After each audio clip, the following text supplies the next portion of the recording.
is just a continuation of what we've seen from them last year, carrying over to this year, which was my biggest question mark coming into the season is, can they get off to that hot start? Can they kind of Drive into left. At the wall. It's gone. Tie game. Hey, everybody. Welcome back to the Throwing Partners podcast. It's good to be back. It's Kirby, Joe, and Nate here coming to you on a Tuesday night. It's been an exciting time for the Braves because they're on a little hot streak right now. And the Astros are playing a little better ball. And the Tigers are looking like a top 10 team. So we're going to hit some highlights real quick on how our teams are doing. We're going to give some power rankings. And then we're going to talk a little bit about some news from around the league. So, Joe, would you like to give us it's been 15 days since we've had a podcast, 16 maybe. So would you like to give us some highlights of what's going on with the Astros real quick? Yeah, it's been an interesting few weeks since the last time we talked. It's been so long that Spencer Arrighetti has had a broken hand for 2 weeks since the last time we talked, and yeah, that was a pretty unfortunate situation. Just broke a thumb playing catch in the outfield during batting practice, and took a line drive to the hand, and he's going to be out for about 6 weeks, or he's going to be in a cast for 6 weeks and then reevaluated. That was a pretty major blow to the Astros pitching staff, considering that they were going to rely heavily on Arrighetti to have another breakout season this year to really solidify the rotation. But with his injury, a guy like Hayden Wesneski has really stepped up, so that's been really fun to see. But just to recap over the last 2 weeks, there have been some very interesting trends happening with the Astros. Since the last time we talked, they lost a very interesting series to the Mariners, and then they just they've played very wishy-washy, and they're pretty middle of the road as of right now. It hasn't been pretty. They lost that series to the Mariners. They won the series they played against the Angels, and then they lost the series against the Cardinals, and then won a series against the very dominant San Diego Padres, and they're currently in the middle of a series against Toronto at home. But since the last time we talked, as I mentioned, Spencer Arrighetti broke his thumb. The pitching has come back down to earth in a sense. A lot of people have blamed Joe Espada for some of the losses that we've sustained over this time period, because he's been going to guys like Taylor Scott and Luis Contreras in times that they didn't really see fit. And I try not to question him, because when you look at that Seattle series, you're coming off of a series where Ronel Blanco only gave you, I believe, 5 outs against Minnesota. And then Spencer Arrighetti didn't even get through 3 innings. And that was in the middle of a 4-game series. That was 3 games that they really did not have time to recover as a bullpen. So it was pretty it was a pretty taxing weekend leading up to that weekday series against the Mariners. And Joe Espada was working with what he had, and what he had was a depleted bullpen, and that's the way he decided to deploy it, and it didn't work out as well as you'd hope. But I think the Astros have gotten past that now. Their starting pitching has been doing really well. They've been giving them a lot of length. As of right now, the worst starter in the rotation is probably either Ronel Blanco or Framber Valdez, who were 2 of the better starters you had last year. I mean, Ryan Gusto has stepped up in place of Arrighetti. Hayden Wesneski has looked like an absolute gem for the Astros so far. And then Hunter Brown is throwing like an absolute dog, looking like he's ready to take home a Cy Young. So that's been very encouraging to see. I'm sure that Framber is going to bounce back at any moment and kind of regain form, because he always goes through these stretches where I believe even last year he looked like he was human, but outside of a little bit of a stretch last year, he was dominant as always. So I look for him to bounce back as well. It's still very early in the season. I believe he doesn't even have 5 starts yet. So I'm not too worried about him. Ronel Blanco is pitching as expected. I don't think anybody believed that he was going to be, the pitcher that he was last year and coming second with, the ERA, the lowest ERA in the American League. I just don't think that anybody expected that to happen again. So I'm not too worried about that. The bullpen has been very interesting. Taylor Scott and Luis Contreras. Actually, Luis Contreras currently isn't with the team because he got reassigned. But Taylor Scott has not been pitching well at all. He was somebody that we were looking to use in a high leverage situation. Coming into this season, we were probably hoping that he would be more of a 7th-inning guy, and that just has not worked out for him or the Astros. It's been very unfortunate to see. But Josh Hader has looked like every bit worth of that $95 million contract so far this year. He has been pitching very well for the Astros. He's only allowed 1 run, and he's been very dominant. If you go look at his Baseball Savant page, it is all red. So we're getting, what you expect out of a $95 million closer in Josh Hader. Even though it's not always pretty at times, he's still been very effective, and it's looked a lot better than it did at any point last year, which is very encouraging. I think last year he attributed some of his struggles to being a little too predictable at times, and I think that he's really figured out a better pitch sequencing to be more effective. So that's great to see. I look to see him continue to keep hitters off balance and blow them away with his fastball, and then fool them with the slider. So very encouraging things from the Astros pitching staff. Now the Astros offense it's been a mixed bag. It's mainly been a bad bag because they have gone a lot of games only scoring less than 3 runs, and that's been a really not a great trend to see. Now their offense has kind of broken out in the last few games, if you want to call it that, with them scoring 6 against San Diego, and then they put up 7 last night. But in between those two games, they did score 2 and 2, or 2 and 3. So the offense has not been as good as I would hope. But I also don't expect, Yordan Alvarez to continue to struggle, Yainer Diaz to struggle the way that he's been struggling, and then Christian Walker as well. I don't expect that to continue. But Jose Altuve has been hitting very well. Jake Myers has hit phenomenally so far to start the season, and I look to see him kind of continue on that little run that he's had. Isaac Paredes has been every bit worth of the Kyle Tucker trade so far, and then Cam Smith has kind of really broken out over this homestand, and he has had some very big hits. He had a 2-home run game against the Padres. He also had his first career home run against the Angels a couple Fridays ago. So that's been great to see. He's been hitting very well. He's been playing very good defense.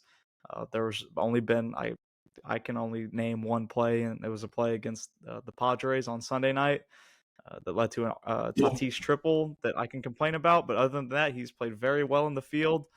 Him and Jose Altuve have adjusted well. Altuve's only made a few mistakes that I can recall. So I'm really happy with the way that the defense has been playing, because that's something that they looked to hone in on over the offseason, was really solidifying the defense back to the levels that they had during the more prominent golden age of Astros baseball.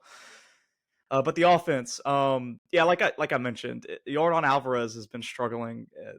Guys have been getting on base in front of him, but he has not been able to drive them in. He's looked like his timing has been just off, and you would think that with a guy like Paredes right in front of him, being able to see a lot of pitches, that would really help him, but it hasn't as of yet.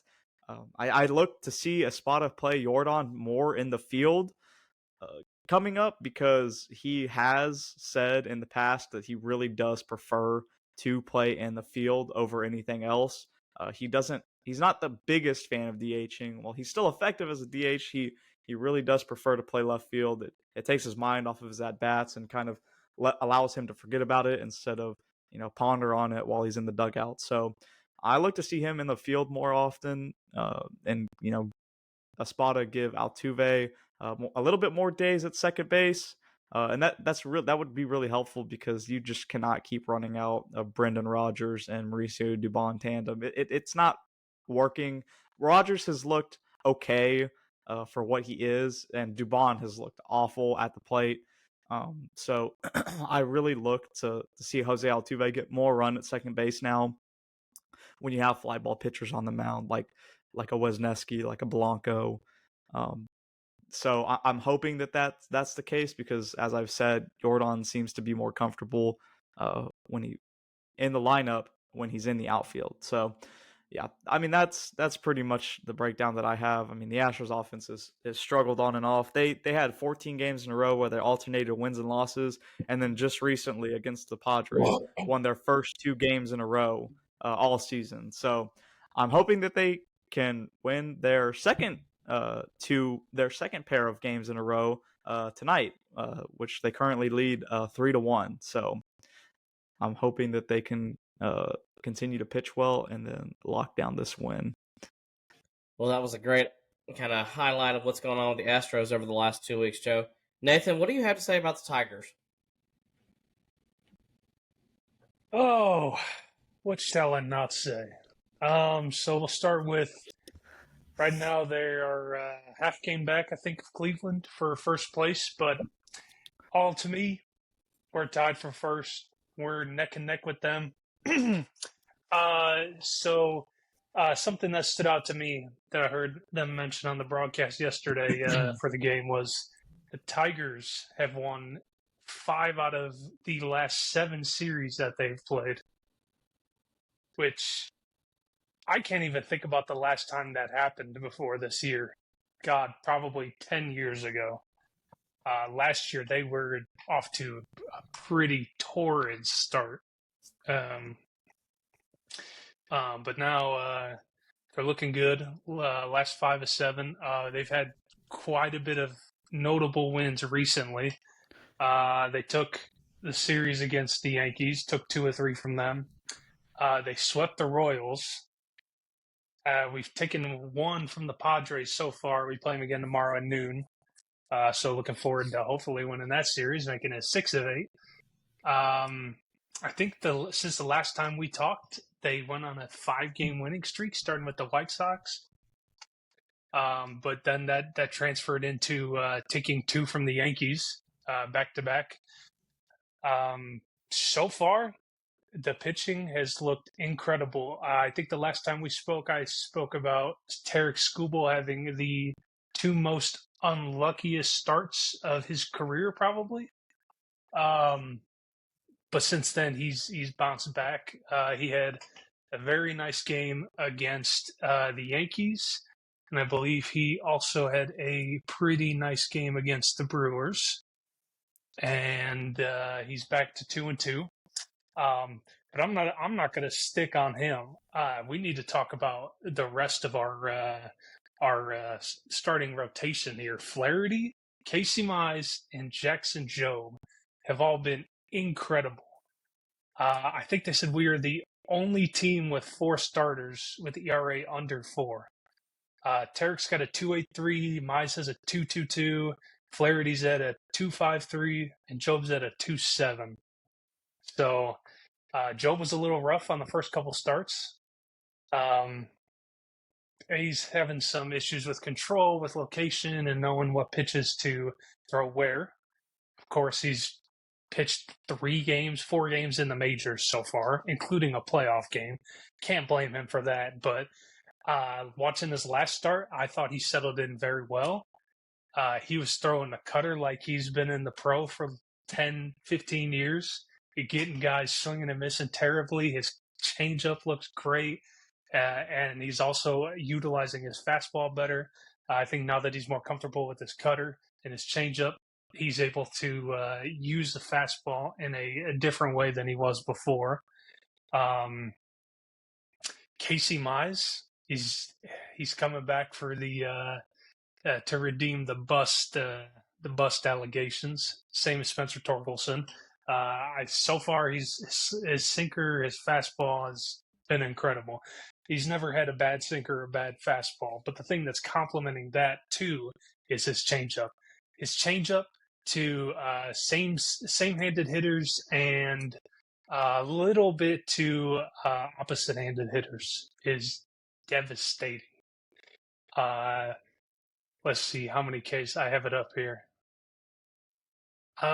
He's got a bunch. I watched the game the other day. He absolutely tore it up. He's had 18 and 24 innings pitched, which comparatively to the last few years is incredible. His whip's at a .945, and surprisingly, out of the rest of the rotation, he leads the rotation with that whip. So far, so good with them. I'm happy with that. A couple days ago, we brought up Kiter Montero from the minors. I think that's to give some of the other guys a little break. We're looking long term with AJ Hinch. I'm completely happy with how him and Chris Fetter are handling the starting rotation, the bullpen. They're looking long term, so they're giving Montero some games, some starts to also kind of settle in and give the other guys a little bit of a break. We don't need to be using them as workhorses right now. We still got a lot of season left. So our pitching has been great so far. Our hitting has still continued to be very, very good. After that Seattle series, the hitting was incredible. We've scored at least 4 runs in all except 6 games since that point. So we're through 24 now. So I'm happy with the offense. Torkelson, he's still hot. He's still hitting over 1,000. They broke down his swing a little bit on MLB Network. I saw the other day. He's more in his legs, which is creating a whole chain reaction in his swing. So he's ready earlier. He doesn't have any wasted movement. And now that gives him the opportunity to see the ball better, hit the ball better, and he's showing that he could do it. He's also got a good walk rate. I believe he's only hitting 291, 298 right now. So his walk rate is there. It's showing. He's currently leading the team in WAR, which at this point last year nobody would have ever guessed. Right now he's 286 with a 392 OBP and a 619 slugging. And that's good for 1011 OPS, 189 OPS plus. So he's killing the ball. Javier Baez, the last couple of weeks, had 2 or 3 hit games. So I think the boys are just putting it all together. I think they're building off what we did last year. Sorry, Joe, once again. And they're looking forward to taking that experience back into the postseason and making a real run because, like I spoke about in the other podcast, really we're only 1 or 2 pitches away from taking that series from Cleveland and going up against the Yankees. And personally, I thought we had a better matchup against them than Cleveland did. So who knows? It could have been the Tigers getting their butt beat by the World Series. Oh, we're not starting to what ifs. Yeah, the boys are doing good. They're fighting for the lead, and I'm looking forward to seeing them play the rest of the season. I want to see how the rest of this plays out. Well, that's great, Nathan. I would say right now, out of all of our teams, your team looks the most complete. The Braves do not look complete. Yeah. But however, after their atrocious 0-7 start, they're currently 9-6 since then. Which is great. I would have loved for them to start out 9-6. If they had started out 9-6, we wouldn't really be having this conversation. And if they can pull this one out tonight, which I'm not sure if they will, that'll be 10-6 in their last 16 games. That's great. In that time frame, now these are through Sunday night, so I'm missing a game on here. They had the 3rd best team OPS in the last 15 days at 777. They actually have 6 guys in that time frame with an OPS of over 800, which also, once again, that plays. That's great. But that's between Alex Verdugo, who has actually, in the Alex Verdugo era so far, the Braves are undefeated. Snicker had the nerve to put him at leadoff his first game, and they've won every game since then, and it's been great. Sean Murphy has been great since he came off the IL. He had a home run again tonight. That's 6 home runs in 12 games that he's played this year. That's fantastic for him. Happy to see him playing well this year. If you guys remember the first half of 2023, this guy was an MVP candidate. Like, he was probably a top 5 MVP candidate with an OPS of like 990. Yep. So it's He's good to see tearing him it up. playing well, even though he's had 2 pass balls tonight. Ozzy Albies has hit well lately. So is Austin Riley, Matt Olson, Marcelo Zuna is on an incredible walk pace, much like Barry Bonds. And then Drake Baldwin has also hit well as of late. So it doesn't really matter which catcher is behind the dish right now. Both of them are hitting, extremely well. We've also seen some pretty good pitching as of late. Spencer Schwellenbach had a dud against the Toronto Blue Jays, but that could have been the Coriolis effect from the Rogers Center. That's a big word there. But then you've seen him have a really great start since then. Grant Holmes has actually looked good in his last 3 starts, so that's really good for their rotation to stabilize it. You've seen some really good stuff from David Hernandez. Up until tonight, you had seen some really good pitching from Rafael Montero as well. And up until last night, Raisel Iglesias. Sorry, Joe, that Rafael Montero has actually kind of pitched well. But, it's whatever. Just a fresh start for him. It's kind of wild right now because they're actually 7-2 at home and 2-11 on the road, which it just doesn't quite add up why they can't win road games. I hope that's not a trend that happens all year personally. Overall, I've been much happier the way that they have played lately. We did see Spencer Strider come back in his first start in Toronto. He threw 5 innings. He only gave up 2 runs. Wasn't a terrible start. The velocity is not quite there yet for him, but it's going to come back. That comes back with time after a big surgery. And then we're not far from Ronald Acuna Jr. being back, which kind of leads me to my next point. Over the weekend, Saturday night, the Braves won Friday night. Saturday night, Jarred Kelenic hits a moonshot, or what appeared to be a moonshot. It was a home run in 17 of 30 ballparks. Unfortunately, it didn't leave Truist Park. Otherwise, we wouldn't be having this conversation. Okay.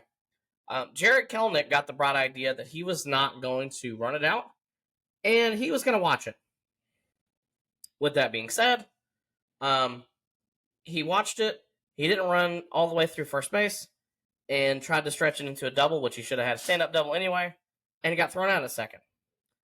All while Brian Snitker was watching this from the top step. Okay. He was questioned after the game as to why he didn't bench Kelenic, because he has benched guys like Ender Inciarte in 2018, Ronald Acuna Jr. in 2019, and Marcelo Zuna as recent as 2023. Now, with that being said, he didn't really know what was going on the night that he was asked on that and said, what was I supposed to do? And then Sunday morning, Easter morning, apparently Jarred Kelenic actually went into his office and apologized for it and said, hey, sorry this happened. It's not going to happen again. And then Snitker addressed the media again.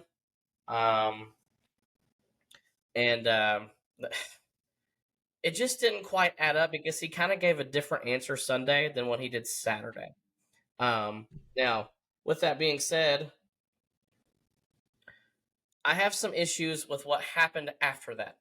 Okay. You see Ronald Acuna Jr. tweet out something about, well, if it was me that would have happened, I would have been on the bench for it. Now, for those of you who know anything about Ronald Acuna Jr., he plays with a lot of passion. He is a true 5-tool player. And a lot of people hate him because of his personality.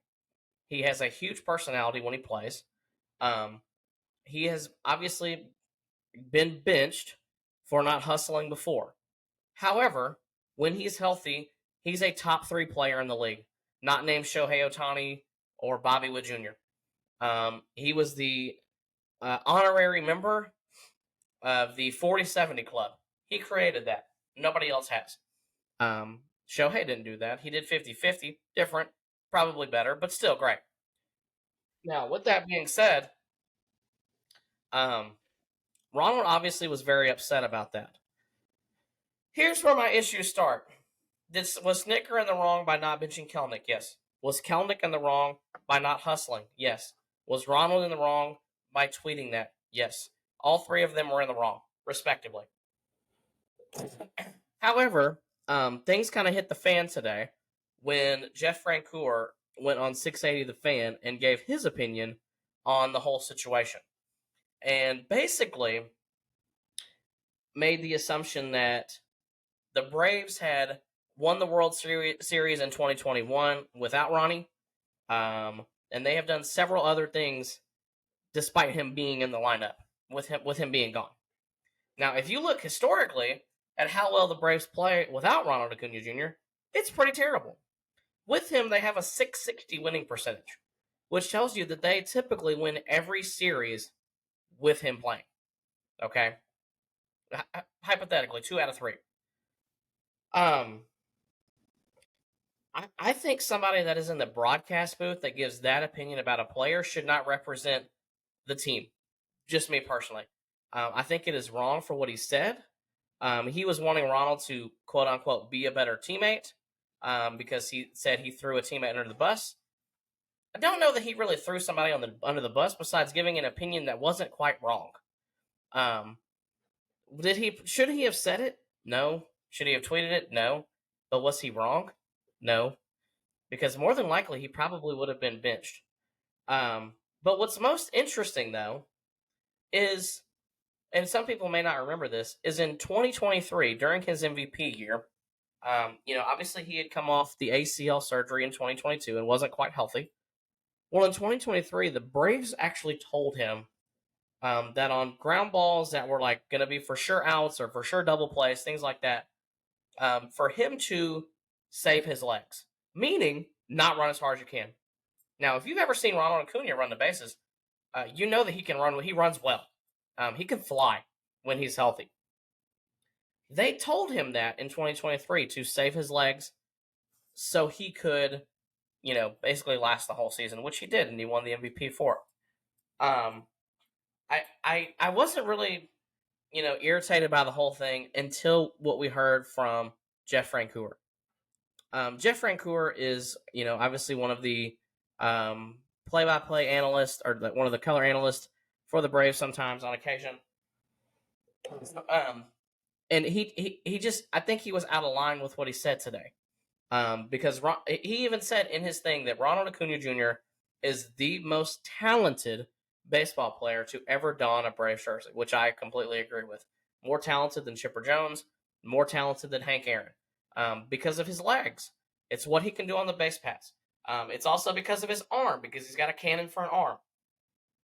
But to say things like, basically like, we don't need Ronald, really kind of sound the alarm of like, hey, maybe you shouldn't be maybe you shouldn't be helping out with this team right now, because as soon as Ronnie is back leading off, the Braves are going to be back to being a top 5 offense, and which I just said a little bit ago that over the last 15 days, they're already a top 3 offense. So their offense is only going to get better. As soon as you put Jared Kelnick on the bench, which ironically is who Ronnie's, that's whose spot he's going to take, their offense is just going to be that much better. So for me, I think Jeff Francoeur was very much out of line. I am also very tired of these former people that chose not to stay with the Braves, making opinions and having assumptions about the Braves. Jeff Francoeur being one of them. He was offered a 5-year deal, thought he was a superstar, ended up bouncing around a few places, and guess what? He has a career WAR of like 6. 6. Not 16, not 60, not 600. 6 on Baseball Reference. You ended up sucking for the majority of your career. Freddie Freeman, another one, who obviously he had some run-ins with Ronald Acuna Jr. Freddie Freeman was offered a very fair 5-year deal with the Braves at like $140-ish million. He chose not to take that deal and stay in Atlanta. He chose the 6-year, $160 million deal with the Dodgers, which, if you know anything about California taxes, is actually a worse deal. He makes less money playing for the Dodgers. They fought over the 6th year. He didn't like it. Guy, I don't care if you're fighting over the 6th year. If you want to be in Atlanta, you sign the 5-year deal. If you're close to 3,000 hits, you think they're not bringing you back? They damn sure are bringing you back. But you chose not to be here. Neither one of them chose to be here. But there's so many people in Braves country that defend people that chose not to stay. Ronald Acuna Jr. has already stated on air that he wants to be a Brave for life. He said that at spring training on the record last year that he wants to be a Brave for life. Name another superstar that gets more hate than Ronald Acuna Jr. People love Aaron Judge. They love Bobby Witt Jr. They love Juan Soto. They hate Ronald Acuna Jr. Is it because he plays with a lot of swag? Is it because he plays with a lot of passion? I'm not really sure. Nobody that's a superstar gets more hate than Ronnie. And quite frankly, it's irritating in Braves country because that guy's a free agent in 4 years. I guarantee you he's probably not coming back. Or at least I wouldn't if I were him, with all of the hate that he has seen from the fan base and from this basically replacement level color analyst now. So quite frankly, if he doesn't come back, I wouldn't blame him, personally. So that's kind of my take on it. Sorry that was kind of long-winded. No, that's okay. He didn't run. You've got to run. It's not going to be acceptable here. As a teammate, you're responsible for 24 other guys. That name on the front is a lot more important than the name on the back of that jersey. I guess it's only important. I guess the name on the front is only more important if your name is not Jared Kelenic, because I mean, it was more important when it was Ronald Acuna, Edward Encarnacion, and Marcell Ozuna. I think the hypocrisy and the double standards are so blatant. There's only one difference I can really think of between all 4 players that had incidents that are comparable. And it's honestly kind of disgusting that the same, like, they weren't held to the same standards. Right. You had Marcell Ozuna and Ronald Acuna Jr. were superstars when that happened. You have Jared Kelenic, who's a replacement level player, and he's getting a pass for not running a ball out. Are you kidding me? Ronald Acuna Jr. got taken out of a game a year after winning Rookie of the Year. Right. And that's the route you're gonna take. I don't even blame Ronald Acuna for voicing his frustration, like on social media, because the blatant hypocrisy is so apparent. Yep. Was it the right thing to do? No, probably not. Not the most professional thing to do, but everybody and their mother could see what the double standards were, and the fact that he would have been benched because he has been benched for that in the past. So yeah, I mean, it's just, that is such a blatant lack of like true leadership from Brian Snitker that it kind of negates anything, in my opinion, that he's done in the last 4 to 5 years with the team. Because as a Latin player, I would be you just lost all credibility with me if I'm a Latin player in that clubhouse, because that's insane. Especially because he has a track record of benching Latin players. Right. I would, if as a Latin player you just lost me in that clubhouse. I'm sorry. That's how it is. So and that's the thing. That's very frustrating. That should not have happened. A lot of people think that this is going to be Brian Snitker's last year as manager, which rightfully so. He's in his early 70s. I get it. It's probably time for him to go. He has been extremely faithful to the organization when he probably had opportunities to go elsewhere. Now, I will say this. I'm extremely interested to know who they have in mind to replace him, because honestly, the swagger was lost when you lost Ron Washington. Because Ron Washington held everybody to the same standard. It didn't matter, it didn't matter your race. It didn't matter your status on the team. It didn't matter your contract status, whatever.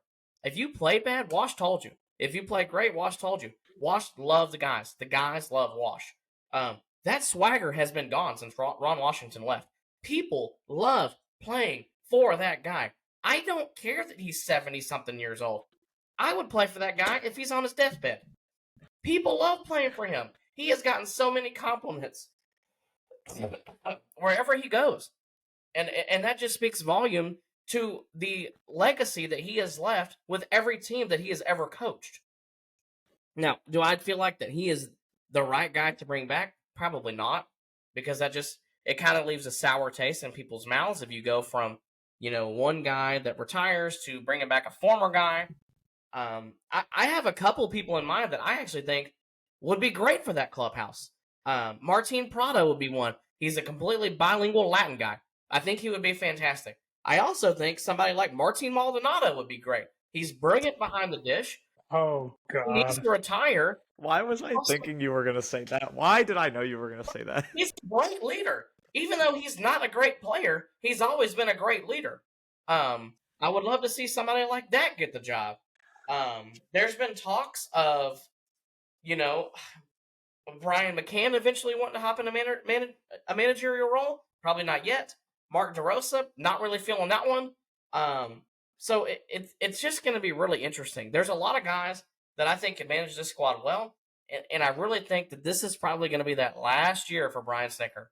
I think his reign is coming to an end, and I think you're going to see somebody new. I think that y'all should hire former Mets legend manager Carlos Beltran. Hey, I mean, don't put it past him. Don't put it past him. Anyway, so I'm done talking about the Braves.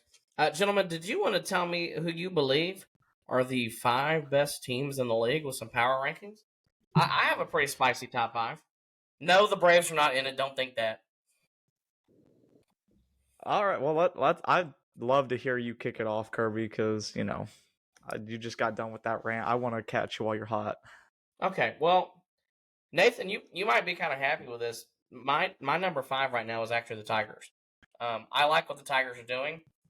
I don't like what the Guardians. Ooh. I don't like what the Guardians are doing because of their offense. Their offense sucks. Number 4, I have the Doyers. I think I have the Dodgers there. They've kind of been inconsistent at times, which a team with that much talent should really never be that inconsistent. At number 3, I have the Mets, which pains me to say, but I have them at 3 because of how well their pitching staff has looked.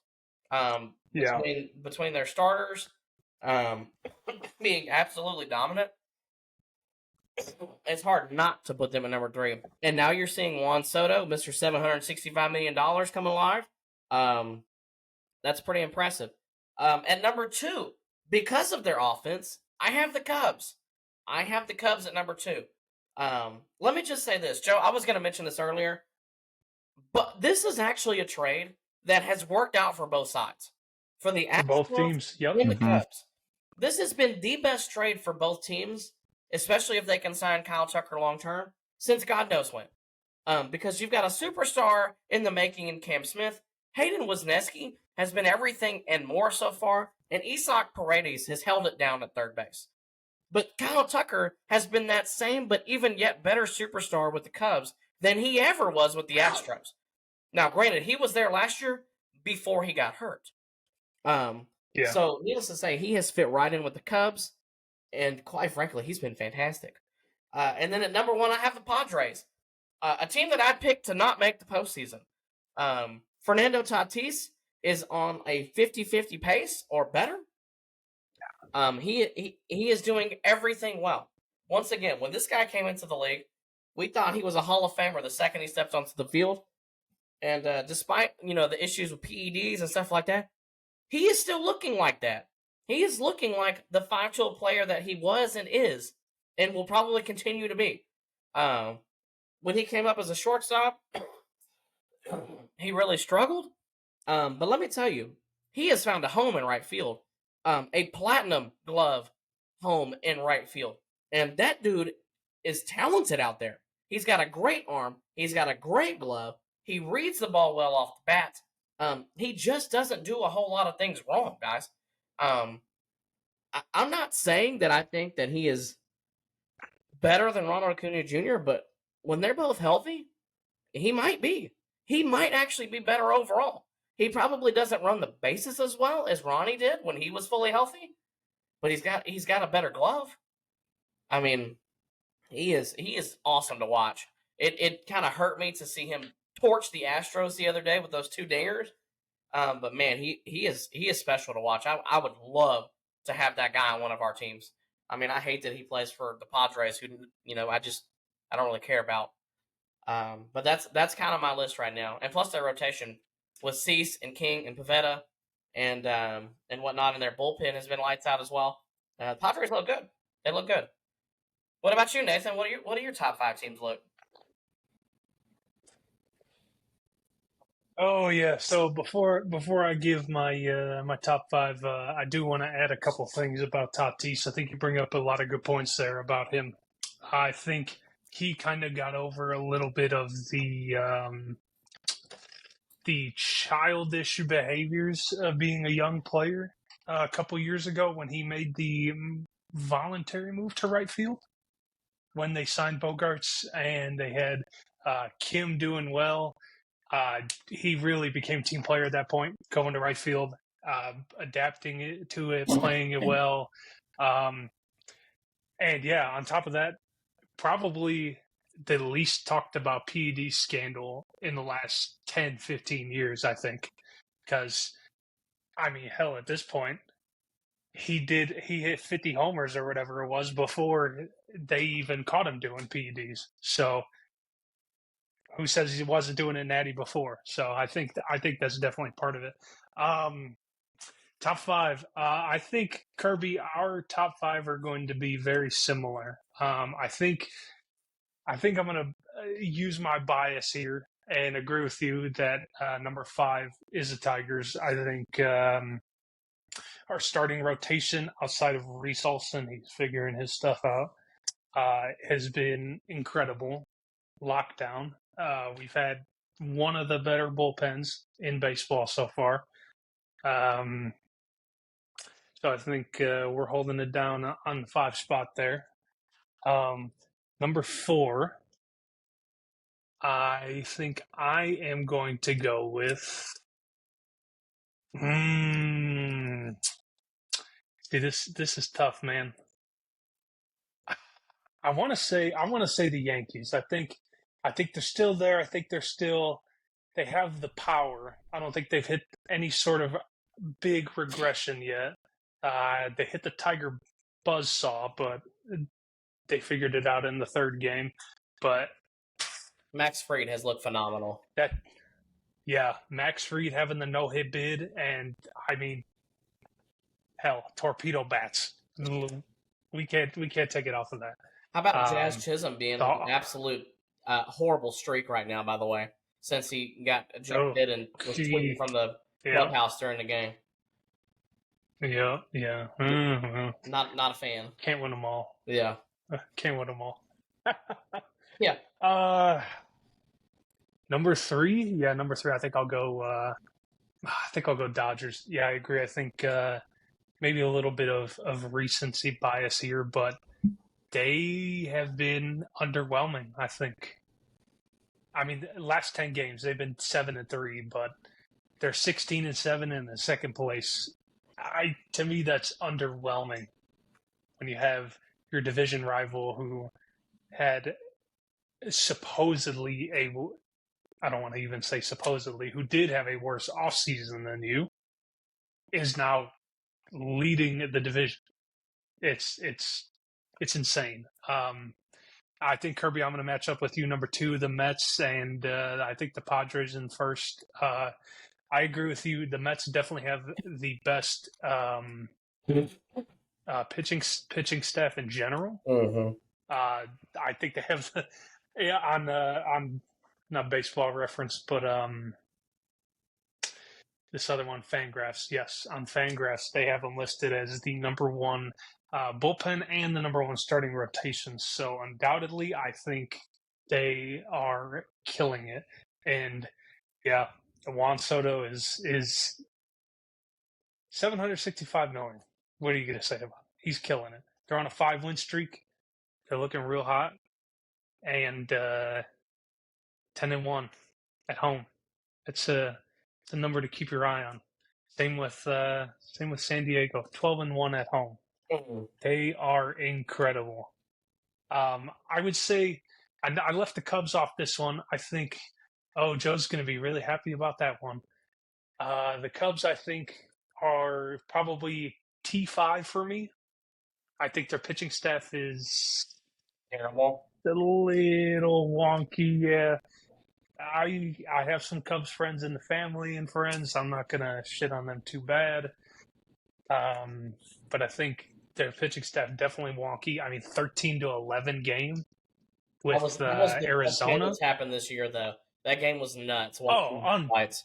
Undoubtedly the best game. But man, no pitching. It's like going to watch the Rockets and Pacers, and they win like 160 to 150. Yeah. Like, come on. But yeah, I think they're T5. I agree with you. Padres are hot. I hope tomorrow the Tigers take a third one or a second one from them and take the series. So, Joe, let's hear it. Let's hear the controversy.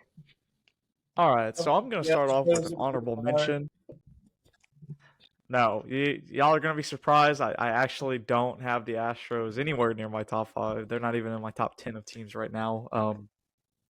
While their pitching has been great, their offense has been lackluster at moments. So, honorable mention to the Giants, who came in and absolutely swept the Astros, absolutely dominated that series. Wilmer Flores killed us. I have them probably at like a 6 with the power rankings. They're top 10 in, I believe, is pitching. Yes, top 10 in pitching right now. And then they are just outside of the top 15 teams in WRC plus. So honorable mention to the Giants because honestly, some of these other teams on here have a bigger discrepancy in between their pitching and their hitting. And one of those teams is the Cubs. Because my God, I did not think Kyle Tucker was going to add that much firepower to the Cubs offense. And I can't disagree with y'all more. I can't agree with y'all more that so far this has panned out to be a very even trade. The Astros have gotten 3 very quality starters out of the trade, and Kyle Tucker has absolutely carried the Cubs offense for the better half of like 4 weeks now. What are we, a month into the season? So, it's been an even trade. Now, I will say that the Astros do have team control over all 3 players that they did receive. So, if Kyle Tucker walks, then I think the trade is automatically a win for the Astros. But, I did not expect him to be that big of a boost. I mean, they currently have a 122 WRC plus and are second in the league in that, just behind the Yankees. So, that absolutely dominant run that they're on right now. But as y'all mentioned, the pitching has been one of their weakest points right now, and that was what the question was coming into the season was, y'all added Kyle Tucker to the lineup, which was great. But what the hell is the pitching going to be? And it has been absolutely awful. So, they've got some things to work out. The offense can only carry you for so long because at some point they will come back down to earth, and because I don't think that they're going to be able to sustain this necessarily. So, I'm not. That's not a knock on them. I think the Cubs will still be good, but I do not currently think that they are going to continue to have a 122 WRC plus. Now coming in 4th, this might be a surprise to a lot of people, but I have the Dodgers. The Dodgers have been, a little bit disappointing. I mean, the fact that they're not leading the league in both WRC plus right now with 5 MVPs on their team, and then not dominating the league in ERA with another like 3 Cy Youngs, it's they're kind of dealing with some injuries right now. So I believe having Blake like Snell. 4 of the best closers in the league. Yeah, exactly. So they've been a little underwhelming for sure. And they haven't been they haven't done anything bad because their top 10 in the league in ERA currently, and then they're top 15. They're number 13 in WRC plus, and they're tied with a few other teams. So it's not that big of a drop off.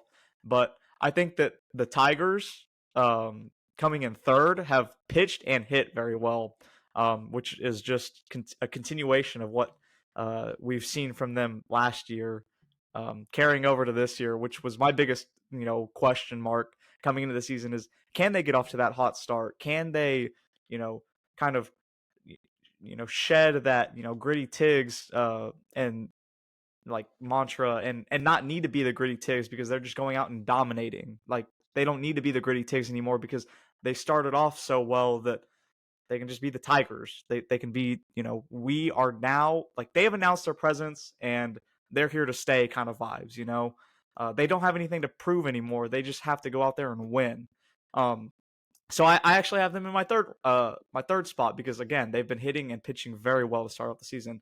And then I have the Mets. The Mets lead the league in ERA, and then their offense has been doing good enough for the time being. I think they have a 102 WRC plus, so they're not great, but I don't think that Juan Soto is going to continue to be as bad as he has been.